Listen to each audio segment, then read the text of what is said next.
इतना है उतने में आगे बढ़ते हैं। हमारे एक्सपर्ट्स का दमदार पैनल हमारे साथ है, आइए स्वागत करते हैं। सचिन जी, बंसल साहब और सुमित जी आ चुके हैं हमारे साथ, और आशु सर, सिद्धार्थ सैदानी साहब और वागले साहब का भी बहुत बहुत स्वागत है आप सबका क्लोजिंग शो में। आइए पहले शुरुआत करते हैं बिगुल के साथ, और सुपर सीट का बिगुल सिद्धार्थ सैदानी साहब के लिए।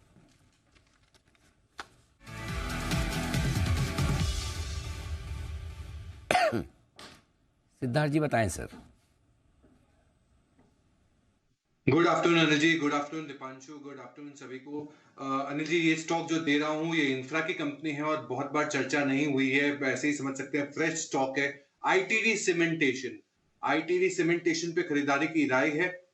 शॉर्ट टर्म टारगेट 355 का रख सकते हैं और पोजिशनल टारगेट 371 का।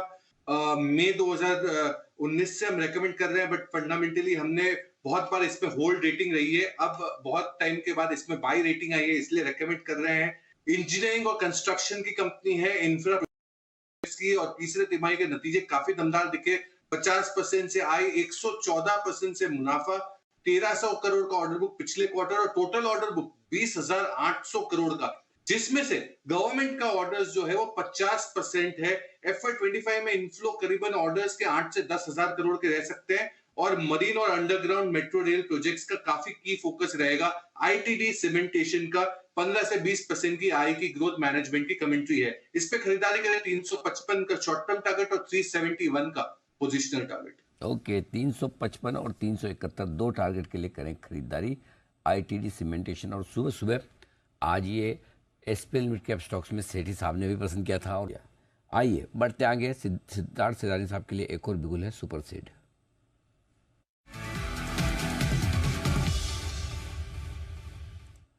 बताएं सिद्धार्थ जी। अनिल जी, पिछले हफ्ते मैंने ऑयल एंड गैस स्पेस से ओएनजीसी की चर्चा की थी, जिसके टारगेट अचीव हो गए। आज भी फिर से ऑयल एंड गैस स्पेस ही मुझे नजर में आ रहा है, और उसमें जो स्टॉक है वो है पेट्रोनेट एलएनजी। पेट्रोनेट एलएनजी, जिसके भाव करीबन 290 के करीब है। शॉर्ट टर्म टारगेट आप रख सकते हैं 300 रुपए का, पोजिशनल टारगेट रख सकते हैं 314 का, 314 का। विद डिस्क्लेमर, जनवरी 2023 से हम रेकमेंड कर रहे हैं, काफी नीचे के लेवल से। तो पेट्रोनेट एलएनजी जो ओन करता है, ऑपरेट करता है एलएनजी टर्मिनल्स के दहेज और कोची के टर्मिनल। ओवरऑल रीगैसिफिकेशन का जो ग्रोथ है काफी अच्छा दिख रहा है, 39%। काफी अच्छा केपेक्स का अनाउंसमेंट है 20,600 करोड़ का, जिसमें दहेज गुजरात में 4 साल का एक्सपेंशन है, और दहेज में आने वाले 2 साल का एक 5 मिलियन टन तक की एक्सपेंशन हो सकती है, जो 600 करोड़ का एक्सपेंशन है। एडिशनली इन्होंने एक टाइप किया है एक्सॉन मोबिल के साथ, जो FY25 या 26 तक 0.6 मिलियन टन की कैपेसिटी एलएनजी सप्लाई कर सकती है। तो Petronet LNG, looking at the capex, looking at the volumes, मुझे अच्छा लग रहा है। 300 रुपए का शॉर्ट टर्म टारगेट, 314 का पोजिशनल टारगेट। पेट्रोनेट एलएनजी यहाँ पर खरीदारी की राय आपके लिए 300 और 314 के दो छोटे टारगेट के लिए करें खरीदारी। आई इस वक्त ये आता हुआ दिख रहा है। फिलहाल ऑर्डर नहीं मिला है। मिलेगा नहीं मिलेगा वो अलग बात है। कंपनी ने टेंडर सबमिट करा है, तो इन द रनिंग ज़रूर है।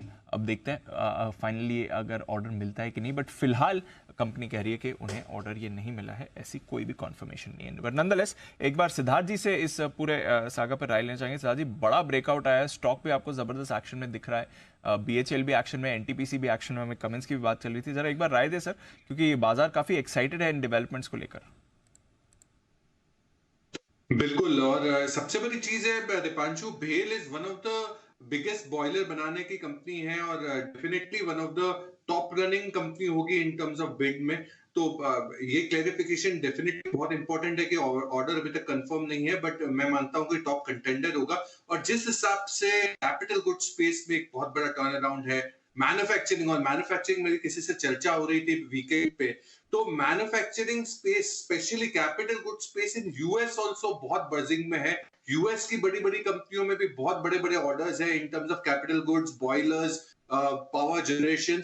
तो मैं मानता हूं कि जो यूएस का यूफोरिया है या यूएस का जो तेजी है वो भारत में भी जरूर बरकरार रह सकता है। तो डेफिनेटली ये स्पेस बहुत अच्छा है। अगर आपने ले रखा है बेल, तो बिल्कुल बने रहना चाहिए। ले रखा है तो बिल्कुल बने रहिए। अनिल जी भी अभी कह रहे थे ऑर्डर विन्स आती रहती हैं जाती रहती हैं, वो अलग बात है। स्टॉक में थोड़ा एक्साइटमेंट है। अब इमीडिएट ट्रिगर जरूर हो सकता है कि एक्सपेक्टेशन है बाजार में कि उन्हें एनटीपीसी का बड़ा ऑर्डर मिले। कंपनी कह रही है फिलहाल तो नहीं मिला है, इन्होंने बिड जरूर सबमिट करी है इसके लिए। स्टॉक विथ ऊपर 3%। आपको करेक्ट होते हुए दिखा है। तो BHEL इस पर नजर बनाए रखें। एक बार सिद्धार्थ जी, इनफैक्ट हमने देखा था फिनोलेक्स भी थोड़ी देर पहले एक्टिव हो रहा था, KEI में भी एक्शन आ रहा है, थोड़ा रोटेशन इस स्पेस में आते हुए दिख रहा है। आप भी ऑफकोर्स काफी एक्टिवली यहाँ पर कवरेज तो रखते हैं सर। आज भी 6% ऊपर है KEI, 6.5% हो गया अब तो। ये बिल्कुल दीपांशु, केईआई इंडस्ट्रीज पे हमारे हमारे टारगेट्स तो अचीव हो चुके हैं, तो अभी कोई फ्रेश एक्टिव टारगेट्स नहीं है, बट हाँ ये इंडस्ट्री काफी अच्छा परफॉर्म कर रही है और सबसे बड़ी चीज है कि वॉल्यूम्स काफी इजाफा हो सकते हैं। पिछले क्वार्टर में अगर देखा जाए तो वॉल्यूम्स में करीबन 9 से 10% का इजाफा देखा था। आने वाले समय में भी मैनेजमेंट की कमेंट्री काफी स्ट्रांग है, तो ये पूरा ही सेक्टर बजिंग है। बस एक बीच में पॉलीकैब की जो खबरें थी उसने थोड़ा सा टेपिट कर रखा था माहौल को, बट मैं पूरे ही सेक्टर में हैवेल्स, केईआई इंडस्ट्रीज ये काफी बेहतर लगते हैं मुझे पोजिशनल टर्म्स में 6 से 12 महीने के हिसाब से। हैवेल्स भी पसंद है, KEI इंडस्ट्रीज भी पसंद है। समर स्टॉक्स तो खैर मोमेंटम आपको बाजार में दिखा ही रहे हैं। एक बार सिद्धार्थ जी से भी इस पर राय लेना चाहूंगा। सिद्धार्थ जी, एक बार औरो फार्मा पर अपना भी व्यू शेयर कर दें सर। बढ़िया मूव आई है और बाजार का भी भरोसा इस शेयर पर बढ़ रहा है।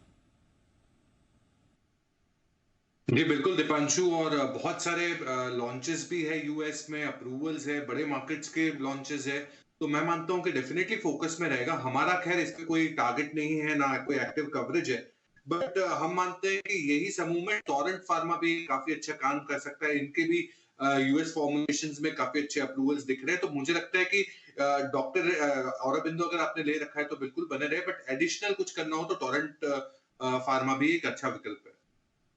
ओके, तो ये है आपके लिए औरो फार्मा। यहाँ पर आपको जबरदस्त मूव दिख रही है। और अनिल जी, आपने तो सैटरडे को ही मूव करी थी, इनफैक्ट उससे पहले भी आपके रेडार पर आया, मुझे याद है फ्राइडे को नेगेटिव खबर थी उसके लिए, तब भी आपने कहा था कि इस पर रखनी है नजर। क्योंकि मैंने कहा कि वो प्लांट से उन्होंने प्रोडक्शन शुरू कर दिया, तो इसलिए नेगेटिव खबर पे ज़्यादा गिरेगा नहीं। उस दिन फ्लैट बंद हुआ, सैटरडे को हमने दिया 1055 के दूसरे टारगेट थे, तब भी हमने कहा कि इससे बेचिए मत। एग्जैक्टली। अभी 1100 पे भी मेरी राय है कि इसको होल्ड करिए, अभी भी होल्ड करना है। हाँ, ट्रेल करते चलिए, स्टॉप लॉस को होल्ड करिए, अभी भी इसमें ताकत है और बढ़ने की। सो आई थिंक बढ़ेगा, कोई दिक्कत वाली बात नहीं। बिल्कुल। KNR कंस्ट्रक्शंस सिद्धार्थ जी के रेडार पर ये भी काफी रेगुलरली आता है, ये भी अच्छी मूव दिखा रहा है। सिद्धार्थ जी, KNR कंस्ट्रक्शंस इसमें भी आज एक्शन है। एचजी इंफ्रा की अभी बात चल रही थी, वहां पर भी एक्शन है, तो ये बाकी रोड डेवलपर्स, इंफ्रा स्टॉक्स आज वापस रोटेशन में ये आ रहे हैं सर।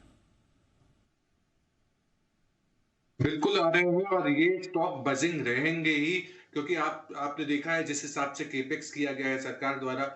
अब ये एक बार इलेक्शंस हो जाते हैं, फिर से नया बजट आएगा, वहां पे भी हो सकता है कि और भी इंफ्रा की चर्चा हो। तो मैं मानता हूँ KNR construction, PNC infra, NCC, आज ही मैंने जैसे आईटीडी सीमेंटेशन की बात की, ये सारी कंपनियां फुल फोकस में रहेगी, और ना ही खाली 6 महीने के लिए, ये हो सकता है कि 2 से 3 साल की स्टोरी हो, क्योंकि construction activity left right and centre होगी और बहुत ही ज्यादा ग्रोथ है यहाँ पे। तो डेफिनेटली ले रखा है, तो इतने शॉर्ट मुनाफों में आप बेचिएगा मत, बिल्कुल बने रहिए। बने रहिए, मुनाफे हैं और स्टॉक को होल्ड करिए। अच्छी मूव अभी और आगे यहाँ पर आ सकती है। और सिद्धार्थ जी से एक अपडेट भी लेना चाहूंगा। सिद्धार्थ जी, आप बैंगलोर में 62 एकड़ का प्रोजेक्ट ये डेवलप कर रहे हैं, जॉइंट वेंचर डेवलपमेंट है, बट करीब 5000 करोड़ की सेल्स की पोटेंशियल ये प्रोजेक्ट रखता है, और वहां से बाजार थोड़ा और एक्साइटेड हुआ है गोदरेज प्रॉपर्टीज के लिए। जरा इस पर एक बार नजर डालें सर, 2500 के ऊपर। देखिए, रियल एस्टेट पैक तो डेफिनेटली एक बुल रन में है, और गोदरेज प्रॉपर्टीज जिस हिसाब से, because it is very well known for Mumbai development, अब बैंगलोर, एनसीआर, गुड़गांव, ये सब जगह डेवलपमेंट बहुत अग्रेसिवली हो रहा है, तो गोदरेज प्रॉपर्टीज डेफिनेटली बहुत अच्छा है। पर मैं मानता हूँ कि ये समूह में, हालांकि हमारी कोई टारगेट या राय नहीं है, वो है डीएलएफ। डीएलएफ भी काफी बेहतरीन परफॉर्म कर रहा है, जिस हिसाब से हाई एंड लग्जरी प्रॉपर्टीज का डेवलपमेंट हो रहा है, DLF is at top of the radar. तो Godrej properties, DLF, Oberoi realty, ये टॉप ऑफ द रडार में रहने चाहिए रियलिटी पैक में।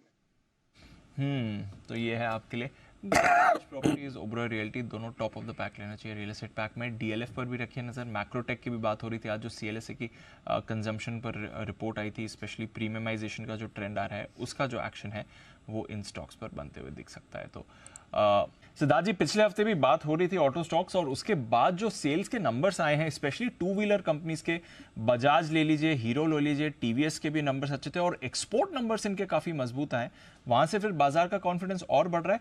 आप इस समय किस तरह का प्लेसमेंट देखते हैं टू व्हीलर कंपनीज में सर?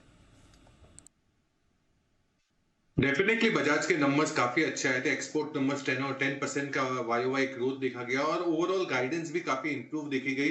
डोमेस्टिक नंबर्स भी अच्छे थे और पिछले हफ्ते जब ऑटो सेल्स के नंबर आने थे तब आपने पूछा भी था कि किसके नंबर्स बेहतर आ सकते हैं, तो मैंने कहा था टीवीएस मोटर्स। नंबर्स भी दमदार थे और हमारा 2250 का जो टारगेट था टीवीएस मोटर पे वो भी आज अचीव होते हुए दिख रहा है। तो मैं मानता हूं कि ये पूरा ही समूह बज में है। हीरो मोटो भी काफी अच्छा परफॉर्म करेगा डोमेस्टिक साइड में, बट इन तीनों में अगर कुछ अच्छा पिक करना चाहूं या कुछ ऐसा स्टॉक जो मुझे बहुत पसंद है, हालांकि अभी कोई एक्टिव टारगेट्स नहीं है क्योंकि टारगेट्स आज ही अचीव हुए हैं, वो है टीवीएस मोटर्स। टीवीएस मोटर्स, इस पर भी हमने देखा है जबरदस्त मूव आई है। इनफैक्ट विदा लेने का वक्त है।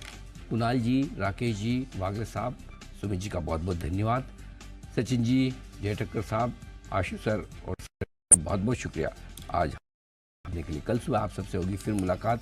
मुझे दीजिए इजाजत, दीप को मत दीजिए क्योंकि दीप आपके लिए लेकर आ रहे हैं कुछ विशेष कार्यक्रम। बिल्कुल, मंडे है, सैमको का जो वीकली इंडेक्स एसर का विनर होता है उससे करते हैं हम बातचीत हर मंडे की तरह। तो बस एक छोटा सा ब्रेक लेंगे और इस सेगमेंट के साथ आते हैं।